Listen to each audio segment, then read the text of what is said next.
ദേവികുളം മണ്ഡലത്തിൽ തെരഞ്ഞെടുപ്പ് പോരാട്ടം മുറുകുമ്പോൾ മുന്നണികൾ പ്രചാരണം കൊഴുപ്പിച്ച് മുമ്പോട്ട് പോവുകയാണ്. മണ്ഡലത്തിൽ വികസന മുരടിപ്പെന്ന് UDF-ഉം NDA-യും ആരോപിക്കുമ്പോൾ സർക്കാരിന്റെ വികസന നേട്ടങ്ങൾ എണ്ണിപ്പറഞ്ഞാണ് LDF പ്രതിരോധം. ത്രികോണ പോര് നടക്കുന്ന മണ്ഡലത്തിൽ പ്രചാരണം മുറുകുമ്പോൾ തെരഞ്ഞെടുപ്പ് ഫലം എന്താകുമെന്ന കാര്യം ദേവികുളം മണ്ഡലത്തിൽ പ്രവചനാതീതമാണ്. ദേവികുളം മണ്ഡലത്തിൽ തിരഞ്ഞെടുപ്പ് പോരാട്ടം മുറുകുകയാണ്.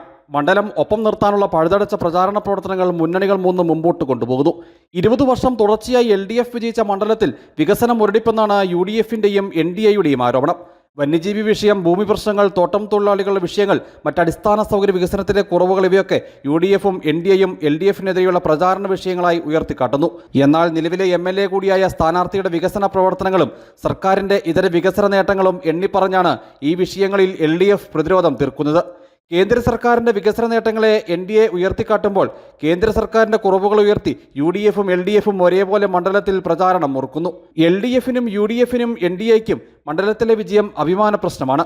2 പതിറ്റാണ്ടായി അകന്നു നിൽക്കുന്ന മണ്ഡലത്തെ തിരികെ പിടിക്കാൻ UDF-ഉം 4 തവണയും ചേർന്നു നിന്ന മണ്ഡലം കൈവിട്ടു പോകാതിരിക്കാൻ LDF-ഉം ത്രികോണ മത്സരത്തിലൂടെ മണ്ഡലത്തിൽ കന്നി വിജയം കരസ്ഥമാക്കാൻ NDA-യും കച്ചകെട്ടുമ്പോൾ തിരഞ്ഞെടുപ്പ് ഗോതയിൽ തീപാറുമെന്നുറപ്പ്.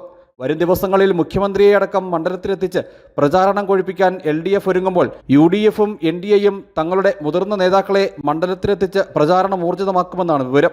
LDF, NDA സ്ഥാനാർത്ഥികൾ ഇന്നലെ നാമനിർദ്ദേശ പത്രികകൾ സമർപ്പിച്ചിരുന്നു. UDF സ്ഥാനാർത്ഥി നാളെ നാമനിർദ്ദേശ പത്രിക നൽകും. മുന്നണി സ്ഥാനാർത്ഥികൾ മൂന്നും ഇന്നും മണ്ഡലത്തിന്റെ വിവിധ മേഖലകളിൽ പ്രചാരണം തുടർന്നു. പരമാവധി വോട്ടർമാരെ നേരിൽ കണ്ട് വോട്ടുറപ്പിക്കാനുള്ള ശ്രമത്തിലാണ് സ്ഥാനാർത്ഥികൾ മൂന്നും. News bureau, Adimali.